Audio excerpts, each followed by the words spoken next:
Hey, everybody, welcome to today's event, Find and Fix Skills Gaps with Inbox Simulations, sponsored by Capstone. And we have Matthew Schell from Capstone as well as Wyatt Dance here today. I'm David Littman with Training Magazine Network. We'll get started with our presenters in just a moment. But first, don't miss our upcoming webinars. We've got Caitlin Oliver Gans coming to teach us really how do we increase training productivity with asynchronous video, ways to use it and times to avoid it. So good to know both. And then on the 23rd, we have Cynthia Clay coming back to give us design tips to increase your engagement and application. And also that day, we get a double header. We've got Kayla and Alvin coming to give you a TED-inspired approach to discussion-based learning. You can register for all those the way you register for this one as well, right there on the Training Magazine homepage where the calendar is. And we'll be talking more about this, but we've got Capstone coming back. We've got Wyatt coming back on April 7th, talking about how to rapidly build custom inbox simulations, code-free, right, for an immersive real-world training. We'll hear more about that in a bit. We're also going to see these gentlemen at our Training 2022 conference and expo. It's not too late to come, guys. It's coming up in a couple of weeks here, but we are actually getting together in person in Orlando, certificate programs, chance to connect with other people in the industry, real time, face to face. So excited about that. A new day dawning for training in Orlando. You can register just at trainingconference.com. And you can find everything, of course, at the Training Magazine Network homepage. Right there on the right-hand side, you get the calendar of free webinars, the recorded webinar archive, white papers, more. As mentioned, when you go to the archive page for this webinar, you'll find the handouts as well as a free ebook that they're providing for you. And again, we just want to thank Capstone for providing us with Matt and Wyatt today. We highly encourage you to go to Capstone to check out what they have to offer. And we thank them for sponsoring this webinar today. All right, so without further ado, Matthew and Wyatt, welcome to Training Magazine Network. Thank you very much, David. Let me just go ahead and bring up my screen here real quick. Everybody see that okay? Looking good. Fantastic. Well, of course, hello, everyone, and thank you for joining us for today's webinar. And I'd like to also thank Training Magazine for hosting today's session, Find and Fix Skill Gaps with Inbox Simulations. Now, my name again, of course, is Matthew Schell. I'm a learning strategist here at Capsule Management Simulations, where really my primary role is to assist our corporate clients with the creation of custom simulation-based training programs.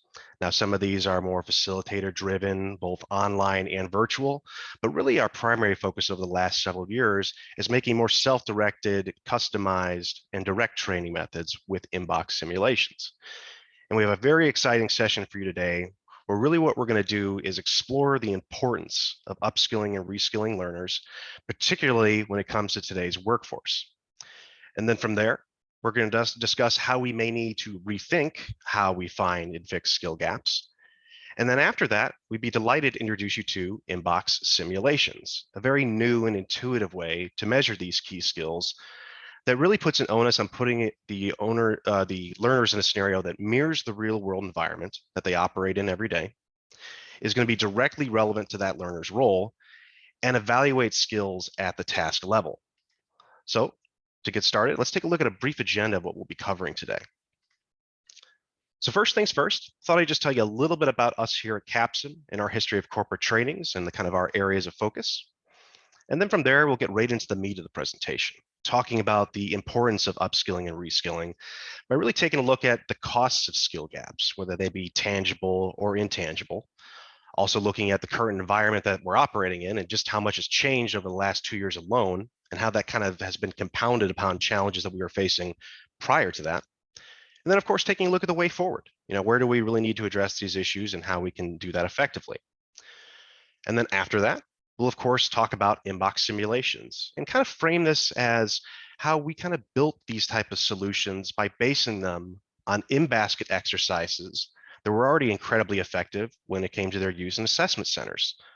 So we're going to kind of take a look at the science behind these solutions and from a kind of a then and now perspective. And then after that, of course, we'd be happy to give you a brief glimpse at our particular inbox simulation, Capsule Inbox, a sim-based behavioral assessment. And that's where my colleague and our manager of experience design, Wyatt Dans, will step in to give you a brief walkthrough of some of the scenarios that you can use to really engage your learners with these very simulations. After that, We'll talk a little bit about the benefits, both from the learner's perspective and on your side as a learning professional, as well as some authoring capabilities that are available to you. And then, of course, close with any questions. So without further ado, let's jump in and get started. So first things first, to briefly describe just a bit about us here at Capstone. So we at Capstone have been global leaders in the simulation industry well back to our founding in 1985. And really, we've been a staple, not just in the corporate sphere, but in the academic sphere as well, where we're present in thousands of undergrad and master's level business courses around the globe, particularly around management and strategy. And as far as our corporate program delivery, again, this goes all the way back to the mid 1980s, where we've been helping small firms all the way up through Fortune 500s on a variety of different training topics. Everything from management trainings to fast track development of employees, identifying emerging leaders, teaching business and strategic acumen, and of course, most recently, helping them build custom simulations that are unique to their particular company, their particular industry, and really assessing the key skills that are most important to them. And you'll see just a few of those companies that we've helped with over the years on screen here now. Now, as for myself, I've been with Capstone for just over 5 years now, and it's been an absolutely incredible company to work for because I get the opportunity every day to work with some of the brightest minds, both internally with my colleagues that you see there in the bottom right that make what we do possible, but also with learning professionals such as yourselves to really bring your vision to life and make training much more engaging and immersive for today's generation. But now that we've kind of talked a little bit about Capstone, let's go ahead and switch gears to the focus of today's session, finding and fixing skill gaps, with starting by considering why upskilling and reskilling is so important. And I figured what better way to jump into this than to take a brief look at some statistics out there that'll really show us what's at stake when it comes to effective skills training. With the first statistic being that through research by McKinsey and Company, 87% of employers are currently facing a talent gap or expect to confront such a gap in the next 3 to 5 years.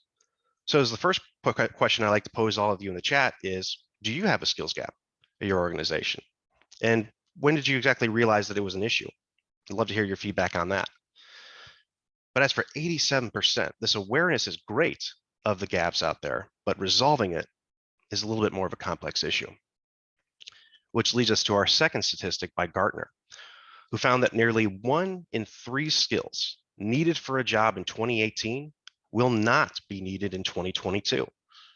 And while initially this can seem daunting, it presents a phenomenal opportunity for employers as well as for learning professionals such as ourselves to really develop the most important resource at our company, being of course our people. And really for our third statistic, the feeling is mutual with employees. Because if we look at research by IBM, well, it's indicating that employees who feel stagnated in their jobs or fear that their position is becoming obsolete are 12 times more likely to leave your organization, which is surely contributing to the great resignation that we're seeing now. And then one final stat I'd just like to mention, not up here on screen, was recent research done by UC Berkeley's Institute for Research on Labor and Employment, where they estimate that the costs are upward of $4,000 beyond salary and wages to simply hire and train one employee. And this doesn't even consider the high cost of turnover itself from the individual that left that position that could typically range anywhere between half of their solid salary to double their salary. So a lot of key stats to consider right out of the gate.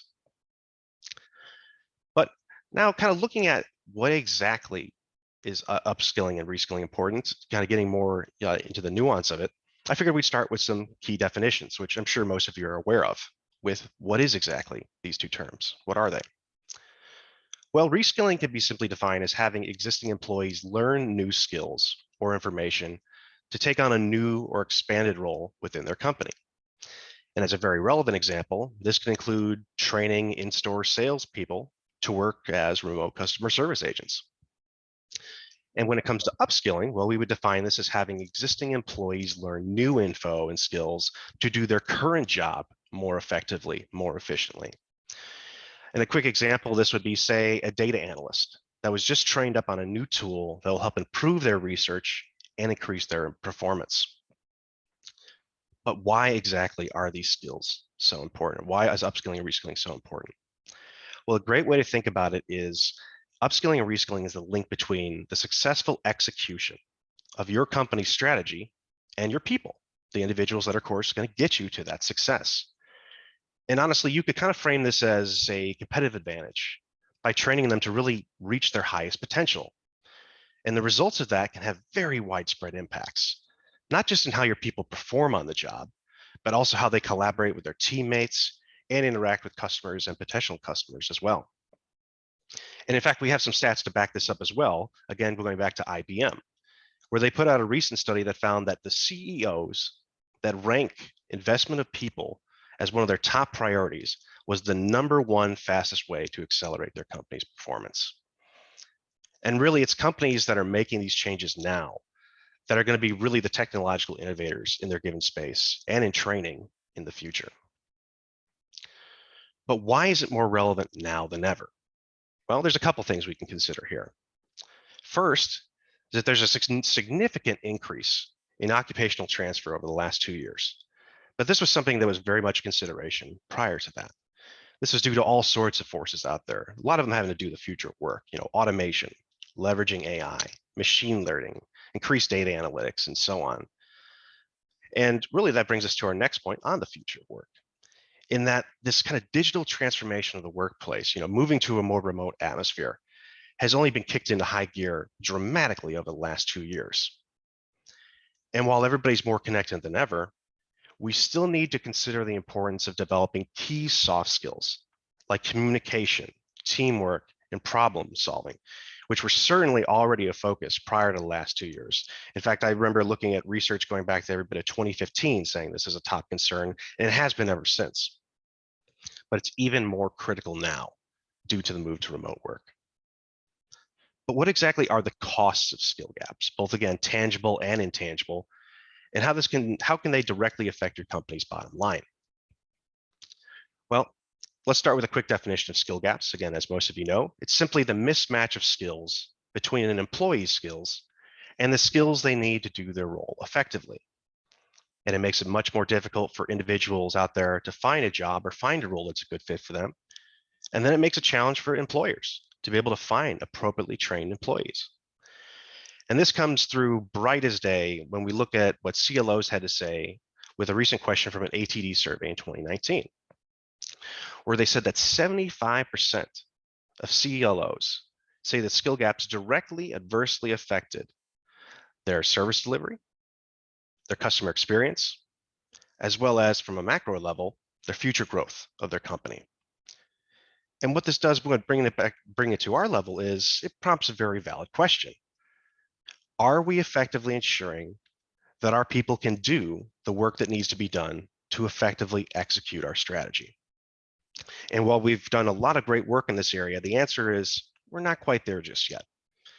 And just to share some other statistics from you, I look at a workplace learning report from 24/7 Learning, where it says 12%, only 12% of trainees apply what they've actively learned on the job. Or looking at a recent study published in the Academy of Management on the elusiveness of applied management knowledge, where they found only 19% of knowledge gained is skillfully applied on the job. Or taking a look at the larger level, at the corporation level, we can look at a report by Citel Group, a customer experience management company. They did a report called The Future of Work and Employee Learning that found that only 37% of corporations out there find their current training initiatives to be effective. So, there is, of course, a lot of room for improvement in the methods that we take to find and fix skill gaps. But we also need to talk about the elephant in the room, the pandemic's effect on the very training delivery itself. Because if things weren't challenging enough, this move to remote work has now created additional challenges on the way we actually deliver these types of trainings. And one of the best resources out there to make these sort of inferences, and that I'm sure all of you, of course, are familiar with, something that's been a main resource for me for at least the last 5 years, has been Training Magazine's very own 2021 industry report. And really, in this entire research, there was one stat that really stood out amongst the rest. It was the question that they posed that was, what has been your biggest training challenge during the pandemic? And what they found that nearly a third of respondents said it was getting people engaged with remote learning, which is totally understanding because there's been challenges with engagement in trainings well before this time. We've always been trying to increase that there by providing more immersive experiences, but it's even more under the microscope now. And then secondly, nearly a quarter of them said that there was a lack of resources and personnel. So less time to be able to spend, less resources, going to be much more proactive about how we're utilizing our time. And then by a smaller margin, but still certainly significant, 16% of respondents said their top challenge was being able to convert their content, which they already had a plethora of, into a digital format, where some methods like instructor-led training may be a little bit more to bridge that gap by doing webinars such as we're doing today, or virtual training sessions. But there's other areas that aren't as easily trained or aren't as easily transferable. So not only do we need to make upskilling and reskilling a top priority, but we need to examine the very methods we're using in order to adapt to this rapidly changing digital workplace. And this makes it even more challenging because not only do we have to worry about engagement, but we have to worry about accessibility as well. Because there's research out there that states that over 80% of learners prefer on-the-job training. So we definitely need to prioritize this sort of engagement as one of our top priorities. But much like the skill gaps themselves, we need to examine the current methods that we're using before we can address any of these challenges. So let's start by reviewing how we most commonly try to find skill gaps. And that's where I'd like to pose another question to the chat for everybody is what methods are you currently using to find skill gaps in your organization? Because I got a couple here on screen that I'd love to go through and kind of talk through some of the where they're effective and some of the shortcomings as well. So I pose the question, are current solutions identifying areas for improvement adequately? And we can start with employee reviews, one of the most common ones by far, where of course you're reviewing each employee on a review basis, you're measuring their performance against various types of KPIs relative to their role, and that's kind of your main way of addressing the skill gaps for that employee. But the shortcomings of this is that not only can it be very time intensive, but it can also be fairly subjective and susceptible to bias, as we all are on occasion. And as a second method, we could take a look at self-ratings or self-evaluation. And of course, these are just as they sound. This is an employee determining their own skill gaps based on their job knowledge and their understanding of your company's goals. But an important downside of this is that employees can sometimes misrepresent their skills, either knowing or unknowingly. Knowingly, maybe to try to make themselves appear more valuable, or unknowingly, maybe bridging a little bit into a Dunning-Kruger effect, to be honest, which ultimately makes these self-evaluative skill gap analyses very much inaccurate. And then the final one is, of course, on-the-job performance, on-the-job observations, as well as 360-degree reviews, where managers or HR professionals are observing each worker or each learner directly in their role as a means of skill gap analysis. And while this is by far the least subjective out of the ones on screen here, certainly more so than employee reviews, it's by far the most resource-intensive method of skill gap analysis. So as a result, these traditional methods can lead to a lack of accuracy, efficiency, and objectivity to make sure you're adequately finding where those gaps are hidden. But now that we've taken a look at what we need to think about when we're finding skill gaps, we also need to address how we're fixing them. And just like before, I'd love to hear in the chat how you all are currently trying to fix the skill gaps within your organizations, and what are some of the challenges or shortcomings that you're experiencing at this time.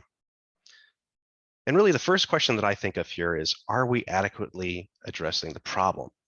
Are we even sure that we're training in the right areas? Because if we're not accurately identifying where those skill gaps are, how can we sure that we're going to be effective in fixing them?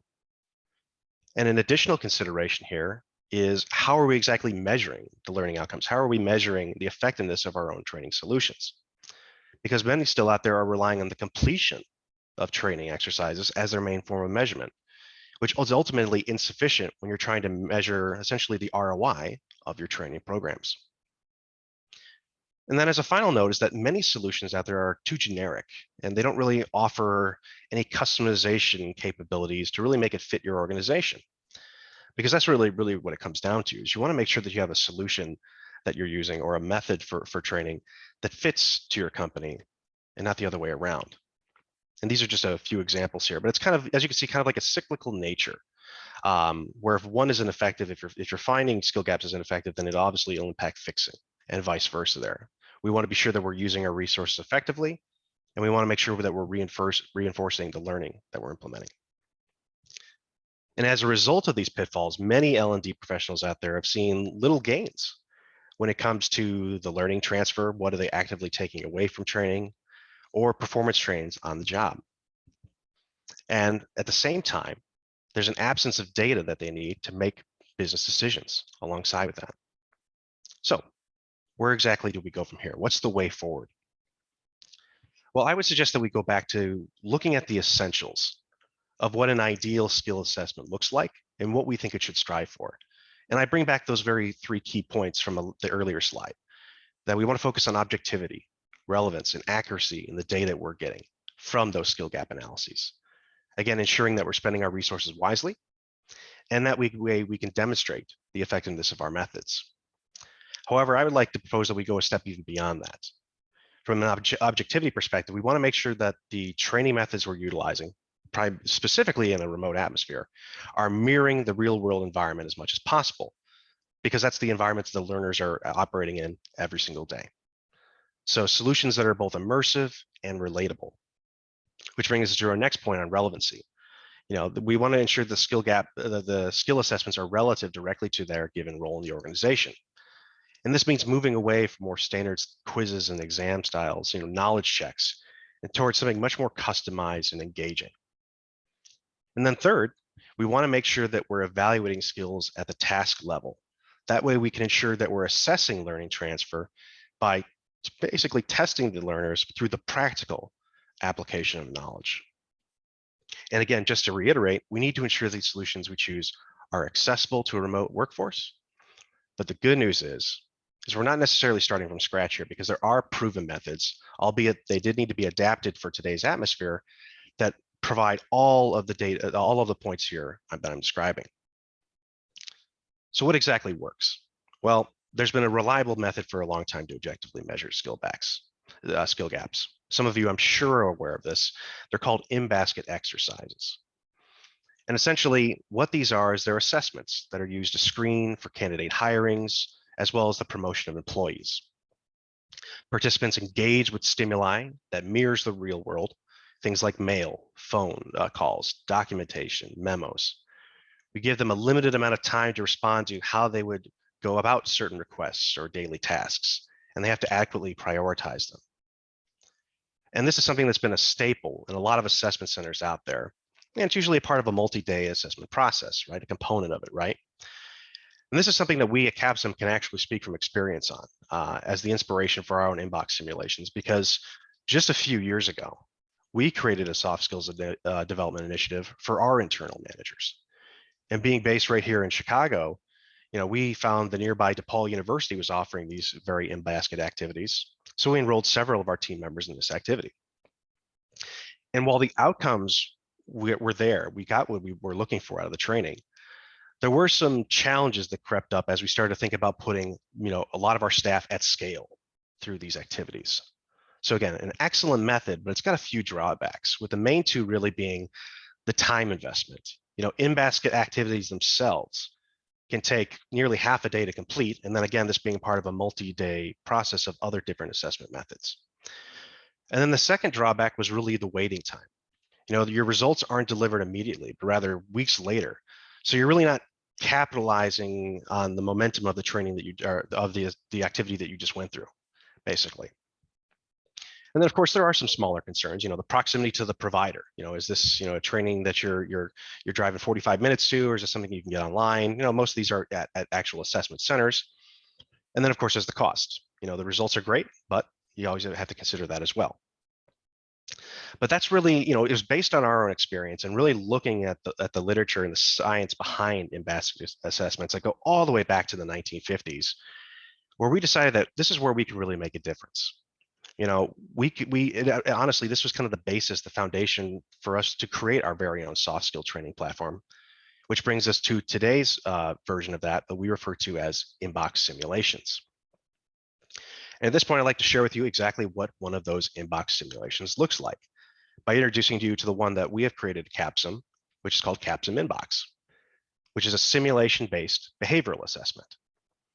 And what's nice about this is that this experience, to directly compare it to in-basket assessments, is it's entirely self-directed and scalable.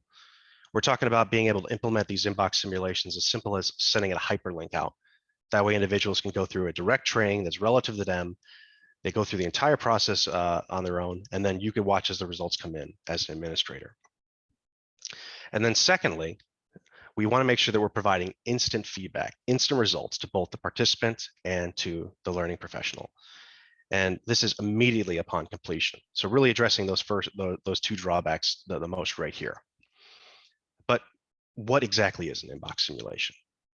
Well, a great way to put this would be, think of it as a day in the life experience, where what we're doing is we're putting the learner into the fictionalized role of, say, an entry-level employee, a manager, maybe even a C-suite role.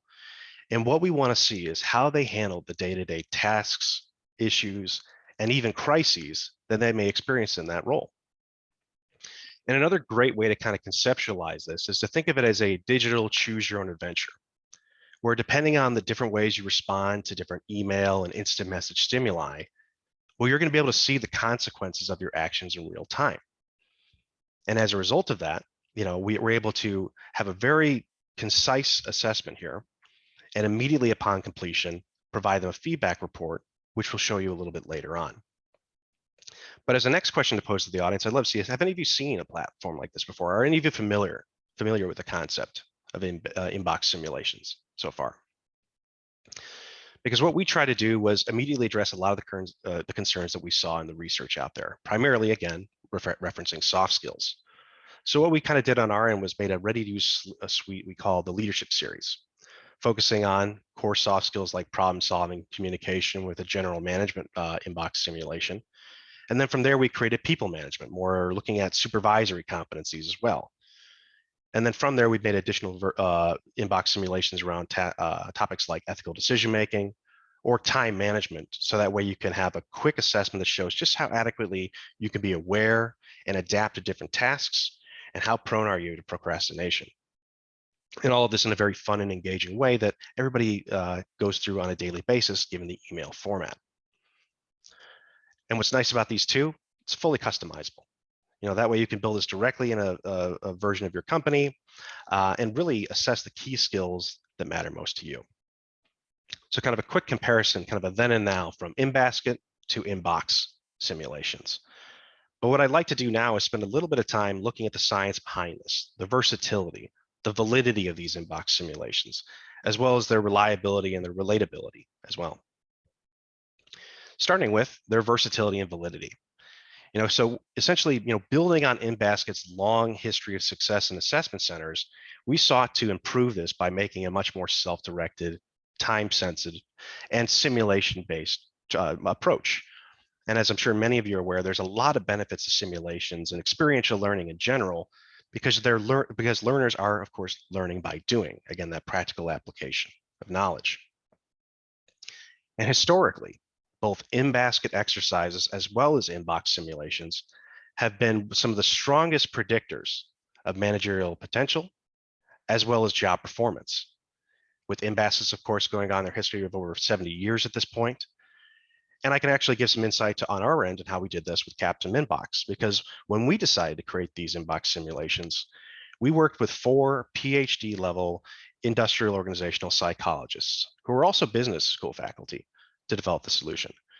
All of them had substantial experience in test design. And in fact, they did research on the first set of versions that we created, so most of the ones I just mentioned, where we found that essentially they had a substantial predictive validity. And what I mean by predictive validity is that one's performance in one of these inbox simulations has an incredibly strong correlation with how they'll actually work on the job. And we actually have a fantastic document that goes into the science of this. We call it a technical synopsis that I'd be happy to share with anybody interested. That really dives into exactly how we achieve that validity. So just some quick points on versatility and validity here. And then additionally, we could talk a little bit about the relevance of these inbox simulations, as well as the relatability. Because based on a lot of the needs and the wants out there and the challenges that we're facing right now, this really is a state-of-the-art method to assess non-technical soft skills in the workplace. primarily because these scenarios relate directly to the role of the learner. We are bridging the knowing and doing gap here by having them apply their knowledge in a real-time setting. And again, having instantaneous feedback, because as many of us know, the way that you can ensure that learning is most effective is to provide that feedback as soon as possible.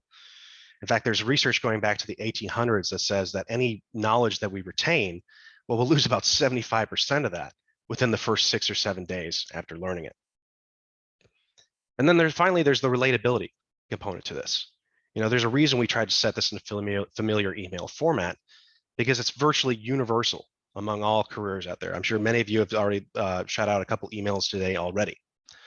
And as a result of this, it allows for navigation of the training suite, navigation of the training experience to be incredibly straightforward with minimal onboarding required, because basically if you can work Gmail or Outlook, you're already ready to go. And by far most importantly from the learner's perspective is that it allows them to focus on the learning content that you're providing them and not how to exactly use the tool. So we've talked a lot about, in-basket simulations, their kind of the advent of them from in-basket exercises. But now we'd actually like to show you, what do these actually look like? And at this time, I'd be very happy to introduce my colleague and the manager of experience design here at Capstone, Wyatt Dans. Wyatt, what do you have to share with us today? Hey there, Matt. Thank you. As Matt mentioned, my name is Wyatt, and my role today is going to be showing off what it's like to experience an inbox simulation as a participant, what it's like to play one of these immersive and interactive assessments. So I prepared a few examples that will give you a taste of that day in the life experience. These are examples from existing Capsule inbox versions. They've been slightly modified to fit today's format. I pulled these examples because I wanted to demonstrate some of the variety and flexibility of scenario, outcome, and format that this platform can take on. So our first example is inspired by the Healthcare Administration version of Capstone Inbox. And in this version, participants are asked to take on the role of Vice President of Operations at FCHS Smithville, a hospital. They are measured and evaluated on their delegation, leadership, problem solving, and prioritization skills. Throughout the simulation, they will interact with characters and scenarios that evaluate their application of those skills.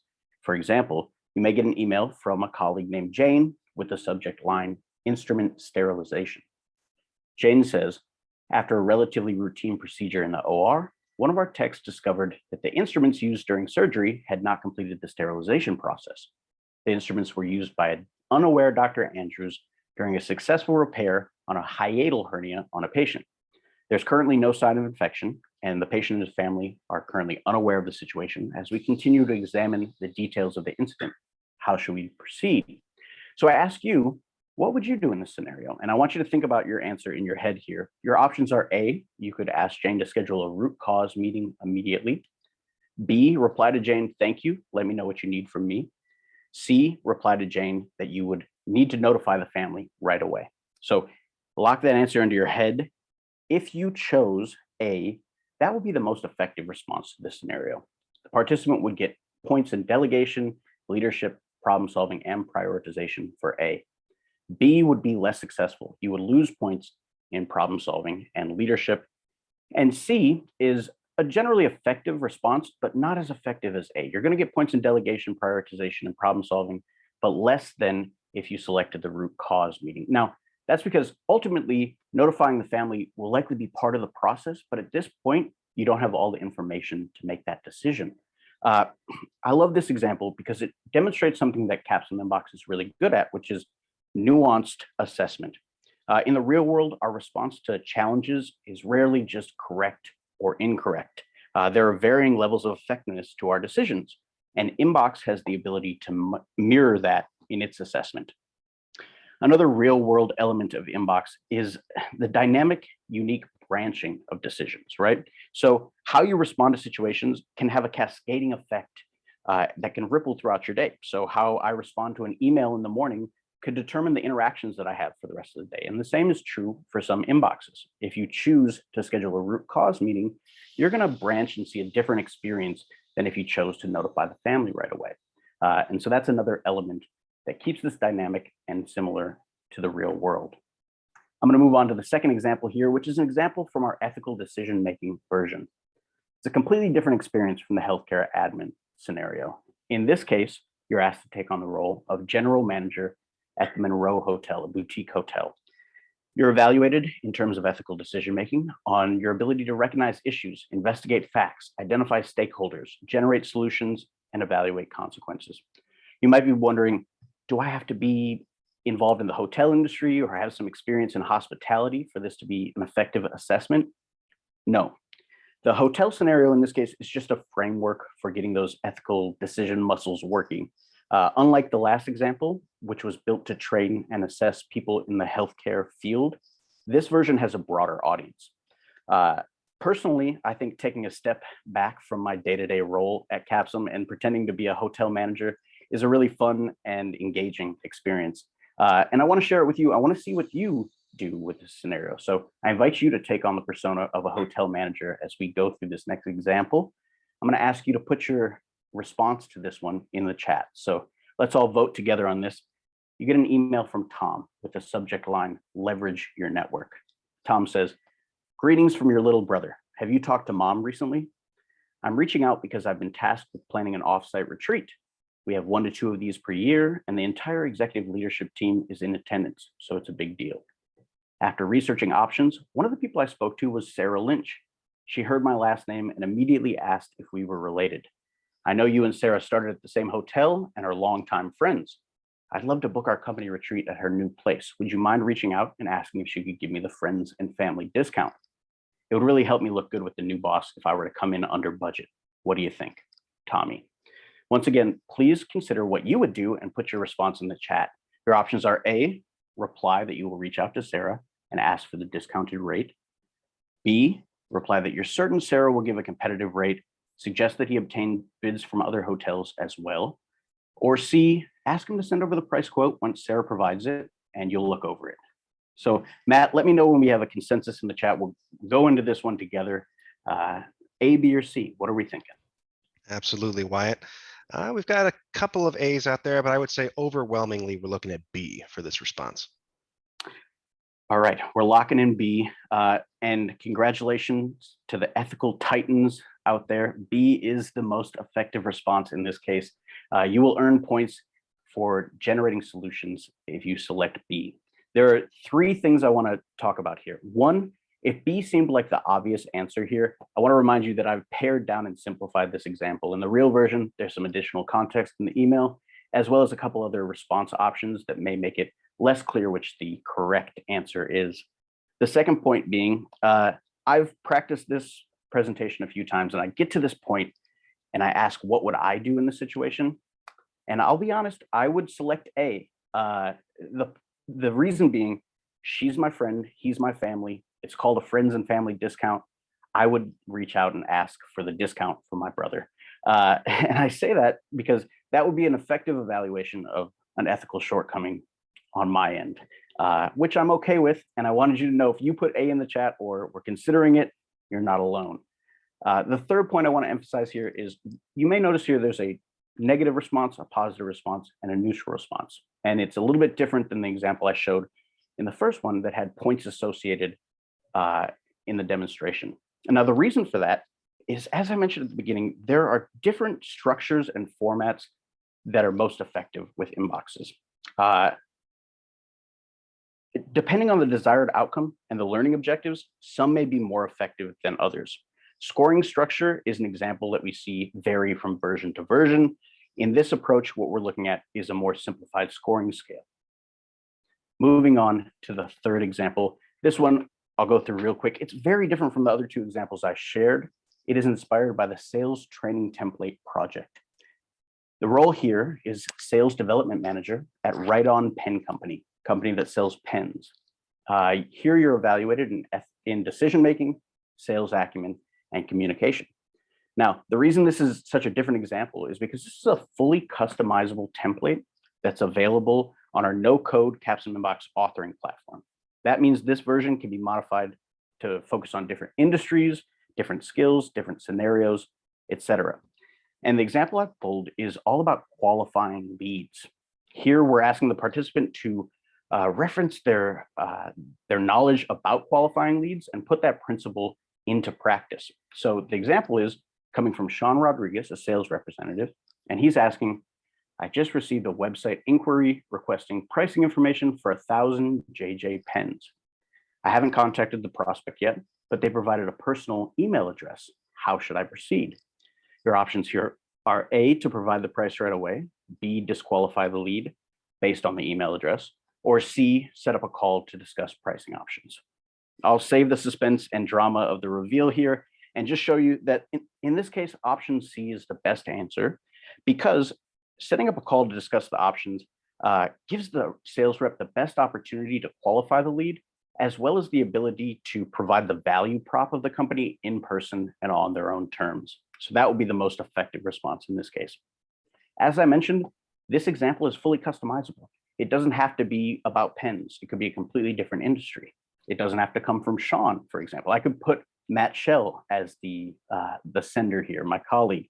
And that's a use case we see very often. Real characters, real colleagues in a simulated environment for internal training. So there are 3 quick examples of Capstone Inbox. What I hope you've gotten a glimpse of here is how immersion and engagement are baked into the platform, how it can bring different topics to life, and how practical application is possible in a digital environment. Responding to emails and instant messages is just one element of the Capstone Inbox experience. I'm going to pass it back to Matt so we can talk a little bit about the post-assessment experience and fill in any gaps. Thanks so much. Thank you very much for that, Wyatt. Appreciate that walkthrough of the learner experience there. And as Wyatt mentioned, of course, now I'd be happy to kind of show you what are the outputs from this, because equally as important as making sure you have an engaging and immersive learning environment is, of course, the outputs. What are you gaining from it in terms of data? That way you can really make sure that you're adequately finding those skill gaps. And that way you can assess how well you fix them in the future. So what you're seeing on screen now is kind of the default report that's provided, again, individualized and instantaneously upon going through one of these inbox simulations. And very briefly, what you'll see is that the individual is going to see their overall performance by percentile against the general populace. So this could mean the tens of thousands of others that have gone through that given inbox simulation, or we could segment it down right to your company. We also provide a developmental index, which will talk to the proficiency of the responses, as well as the consistency of that proficiency throughout the exercise. And then one point we haven't mentioned just yet, but in the very brief, only 5-minute onboarding process, we actually posed the question in a form of a self-assessment, relative to your peers, where do you place yourself on a percentile with the skills or competencies that we're addressing? So they'll go ahead and fill that out. They'll then complete the inbox simulation. And then, of course, we directly compare the two. And that brings us to the latter half of the individualized report, where we're able to show a self-awareness level gauge, where higher scores indicate that their perceived skills are very much close to reality, and lower scores could indicate that they're either underestimating themselves, or maybe there's a little bit of a Dunning-Kruger effect going on there, where they're overestimating their capabilities at that point in time. And then finally, and perhaps most importantly, is that we're not only identifying, but visualizing the skill gaps by directly comparing their self-assessment with the inbox simulation. That way we can not only see where's an individual's key strengths, but really hone in exactly where we need to help them improve moving forward. And the beauty of these simulations, because of their self-directed nature and because of the instant reporting metrics, is that they're very prone to pre-test, post-test applications. So this is something that you could say have an individual go through today, and then 6 months, 12 months later. And then from there, actually see the longitudinal empirical data behind their skill development between that pre-test and post-test. Showing here quickly an example of someone who went through the general management, people management versions, where we're showing the percentile for each of those run-throughs. And then beneath that, the net change, positive or negative, to their skill development. And then just to briefly share what this looks like on the administrative side, you could expect the same intuitive kind of experience as the learners are going through. So with this here that you're seeing, you'll get some immediate cohort level averages for that given group, just simply logging on, going into that course and being able to see the results there.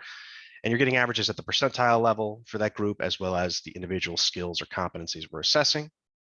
And then beneath that, you'll see that we, of course, have a roster where you can look at the individual results, seeing how well they did, where their scores are at, when did they complete it, and how long did it take them to complete. So, of course, I do want to leave a good amount of time for questions, at least the final 10 minutes. So we are coming towards the close of today's presentation. But really quickly, I just want to kind of recap some of the benefits to inbox simulations like Capstone Inbox and kind of tying them back to some of the key challenges we talked to at the beginning. Where with the learners, on the learner side, we're looking to increase that learning transfer by providing an intuitive, practical experience, but at the same time, providing instantaneous feedback. And on the facilitator side, we want to make sure that we're providing you with the information necessary to make data-driven decisions at your organization. We also want to make sure that it's easy to use, scalable, and give you the ability to track those skills over time, much like we just went through with pre and post test. And then finally, to ensure that when you have somebody go through this, that you have the predictive validity, the science of learning built in behind it to make sure that everything is going exactly the way that you want it to with implementation.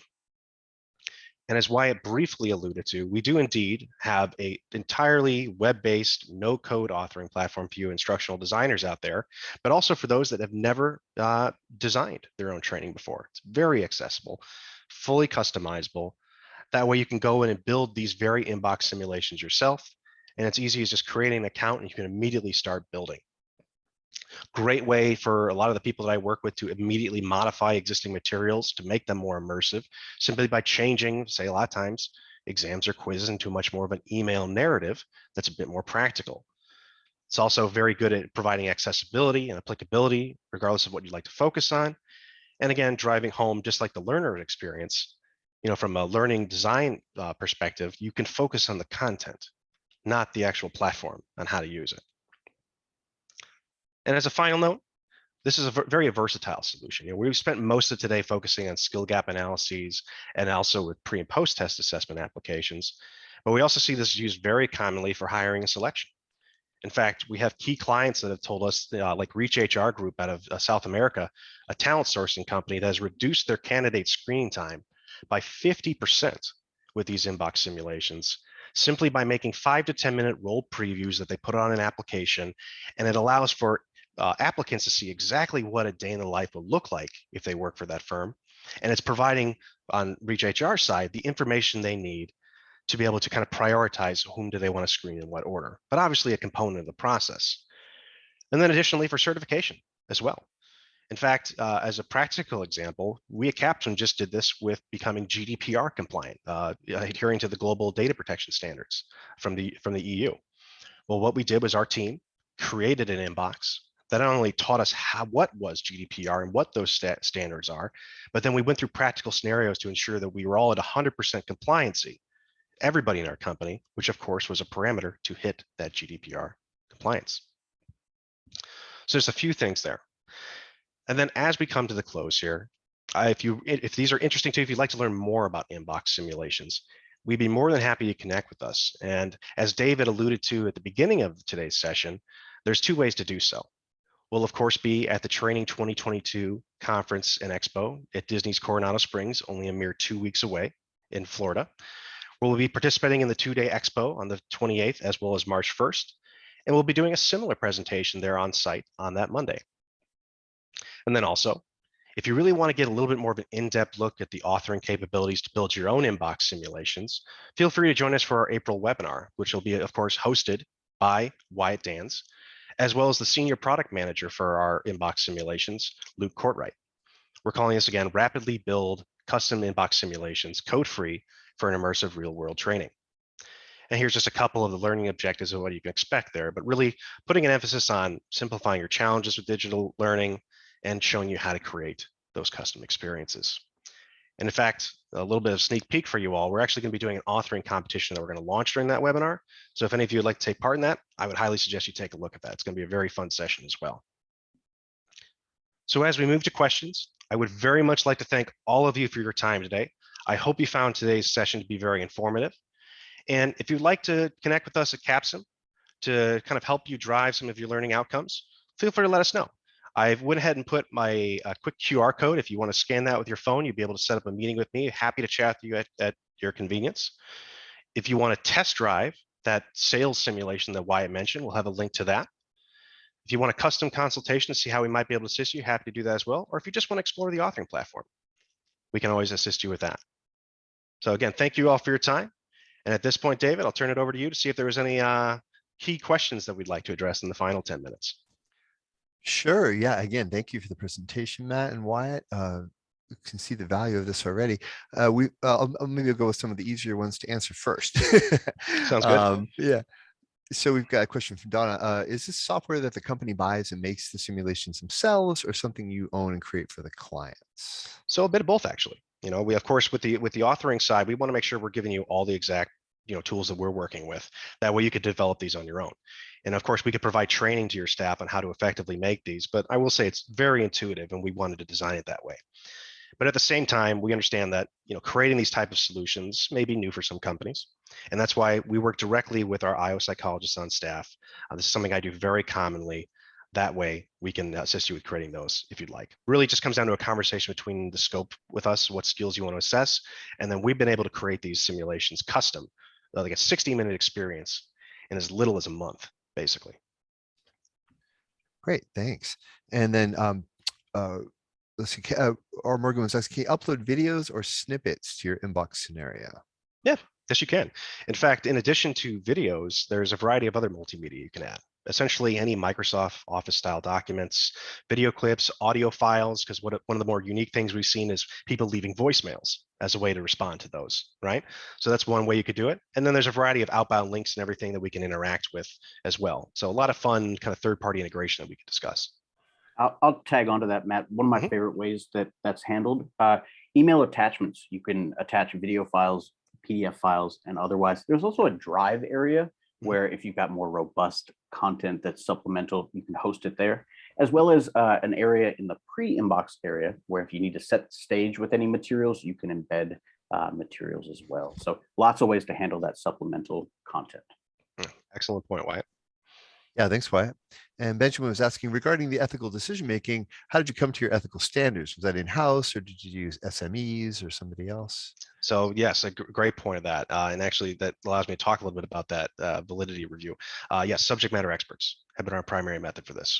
Every single one of these simulations goes through a very stringent review, not just internally by us at Capstone, but through subject matter expert reviews, a minimum of at least 3 experts in the field, but most of the time, far more than that. They're looking at each individual stimuli that we're putting out there. So just a little bit of insight there, but happy to discuss that further as well. Fantastic, thanks. And then we had a question about any suggestions for companies that are trying to reduce inbox emails to using inbox simulations. They're getting a lot of pushback, I guess, to reduce emails because people are flooded. That's a good question. That's a good question. So I guess the best way that I would respond to that is that we've seen a lot of companies that make these simulations to really be about effectiveness of a sales process or effectiveness of just general communication. That way you can kind of reduce the amount of change in the process, essentially, right? So trying to teach best practices more than anything would be my suggestion on that. Got it. Thanks. And we had a couple of comments about trying to figure out how this might be different from authoring tools. Like you could build something similar in Storyline, or maybe even just, or I don't know, and maybe it's related. Someone was saying, well, can't we just use a Google account, that kind of thing. Yeah. No, very, very, very valid question. Where I would say to that is that there's very few authoring tools out there that are going to give you this level of immersion when it comes to the different types of interactions that a simulation can provide, right? So having this kind of threading, piping logic, where depending on the decision you choose, you're going to go down a separate channel and be able to see how that consequence panned out, right? I think another aspect too is the instantaneous reporting, because there's a plethora of information at the global level that you're going to be able to directly apply, or you're going to be able to directly compare your learners in your organization to, or just within your own company. And I would say as a third way, if I had to think of a third point to that, I would say that, well, I don't know why. What would you think would be going from your perspective? Because I'm trying to think of, yeah. I think the main point for me is that the immersion is baked in. So you don't need to be an expert in one of these other authoring platforms to set up an experience that feels real, right? That's already the core of the product, is something that's familiar and relatable to the audience. So yeah, as Matt mentioned earlier, it's a no-code environment where you don't need to be an expert to create an immersive and valuable experience. Yeah, absolutely. Thank you for that, Wyatt. Yeah. And William had asked a couple of questions here, but are the in-basket inbox assessments aimed at determining skill gaps accurately and efficiently, or providing reinforcement to increase transfer? He thinks it seems like you're kind of talking about both. Yeah. No, that's a very good point. So what I would say, William, is that really what we're focusing on with these simulations is we want to help you find the skill gaps initially. We understand that most organizations have a plethora of training materials to help bridge that gap, but where we want to come in is towards the end of that as well. That way we can show just how well your efforts were in assessing them on the back end of that. Primarily thinking of it from that pre and post test atmosphere. Got it. And then he had a follow-up, more of a technical question is, what kind of integration is there with, data being pushed, say, to an LMS or LRS? Yeah, so that's something we're prioritizing right now. Really, it's more of a case-by-case basis, depending on the LMS system you're working with. But we do indeed offer that, make it really seamless to be able to provide that, along with other features like single sign-on. Usually, it's just a short conversation between our two teams, and then we can get on that pretty quickly. Got it. And then Rick was asking, he says, I train customers rather than employees on using our software products. Could inbox simulation be used in that situation? Ah, excellent. So kind of a different type of end user scenario. Yeah, actually, I got a perfect example for that. One of the clients we've worked with recently has actually been S&P Global Market Intelligence. Now, many of you are probably familiar with them, of course, but they have a specific data and analytics tool called Capital IQ. And what they did was they came to us to find an immersive way of certifying their learners, their individual users on their platform. So what we did was we built 5 different inbox simulations on topics like industry analysis, for example. And what we do is they have their live platform pulling real-time data, and then the individual is in inbox getting prompted with real-world questions on how to actively apply that data. So they go in, they pull it, they apply it in the simulation, and then we're able to provide them with a certification and LinkedIn badge upon completion. So I could see similar aspects of that in more of a customer-related role. So Makes sense. Karen was asking, does it track via XPI? Yeah, absolutely. Yeah, great question.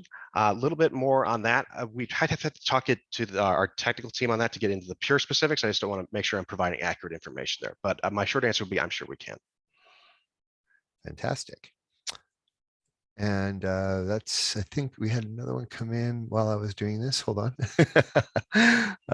Let's see. How about a manufacturing environment, harder skills, more technical? Example, like a service technician navigating an engine repair. Absolutely. Yeah, so great question there. We've actually created almost, at this point, at least 15 or 20 different versions on that I would consider more as hybridized, right? So they still have that soft skill aspect with the decision-making component, but then we're actually looking at more technical knowledge as well. So it's funny you bring up manufacturing. We created one around operations management, where the actual skills or competencies we're assessing is how well an individual can follow the DMAIC process. Essentially, how do you define an issue and then lead to a proper solution? So certainly could be used in those types of examples.